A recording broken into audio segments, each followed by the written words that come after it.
배우 장신영 씨의 남편이 이 강경준 씨가 최근 상간남 위자료 청구 소송에 휘말렸다는 소식 저희가 전해드린 바가 있었는데, 자, 그런데 강 씨와 소송인이 합의할 가능성이 열렸다고 합니다. 자, 어떻게 된 일입니까? 재판부에서 조정 회부 결정을 했기 때문인데요. 이게 무슨 말이냐면, 예를 들어서 내가 당신에게 손해배상을 받아야 하라고 소송을 제기하고 상대방이 또 이제 그에 대해서 답변하는 과정에서 재판부가 보기에 이거를 최종적으로 끝까지 가서 판결 선고를 하는 것보다는 이 두 당사자를 불러서 양자의 목소리를 듣고 적정한 선에서 합의를 그러니까 화해를 시도하는 그런 과정을 한다는 건데요. 통상적으로 이런 류의 뭐 상간남 위자료 청구 소송 같은 경우 위자료라는 게 손해액을 산정하기 좀 애매하잖아요. 그러니까 판사가 직권으로 정하는데 그거보다는 양 당사자들이 어쨌건 여기서 합의하고 이 사건을 종결할 수 있도록 합의를 유도하는 절차고요. 근데 이제 문제는 이게 강제성은 없습니다.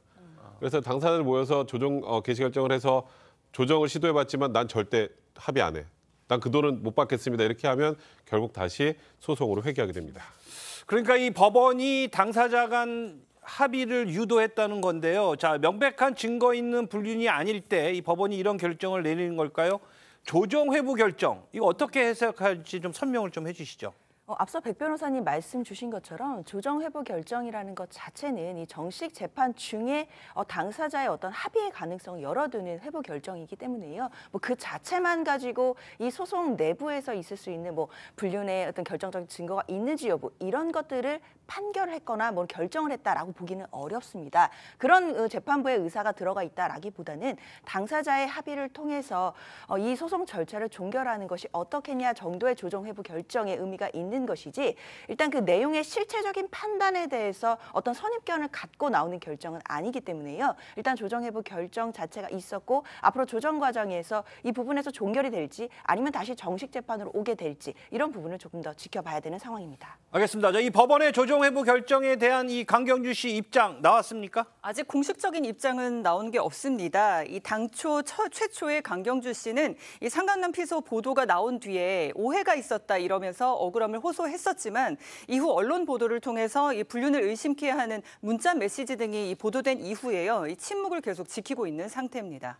소송인 측은 이 강 씨와의 합의 결정 어떻게 내릴까요? 언론에 따르면 합의 가능성이 높지 않아 보이는데요. 소송인이 합의 가능성에 대해서는 재판을 끝까지 가겠다는 의견을 피웠다고 하고요. 앞서 소송인은 뭐라고 했냐면 강경준 씨가 자신이 부인이 유부녀인지 알면서도 불륜을 했고 그로 인해서 가정의 파탄이 났다. 엄중한 책임을 묻겠다라고 말했기 때문에 아마 합의 가능성은 좀 낮은 것으로 보고 있습니다. 일단 조정을 통해서 결정이 나면 이 내용이 확인되는 건 어느 정도의 합의했다만 결정이 납니다. 그러니까 쉽게 말해서 돈 얘기만 나오는 거예요. 근데 지금 이 상대방 측에서 강경준 씨에게 나는 돈하고 상관없이 끝까지 소송을 통해서 해결했다는 거는 일단 불륜을 했는지 여부가 재판을 통해서 확정이 되려면 소송을 통해서만 가능합니다. 조정에서 불륜했네 안 했네 갖고 싸우진 않아요. 그렇기 때문에 지금 이 당사자는 그쪽에 대한 감정적인 부분이 굉장히 안 좋기 때문에 법원의 판단을 통해서 정확한 실체를 밝히고 싶다 이런 취지로 좀 보시면 될 것 같습니다. 알겠습니다. 자, 결과가 나오면 또 바로 다시 전해드리도록 하겠습니다.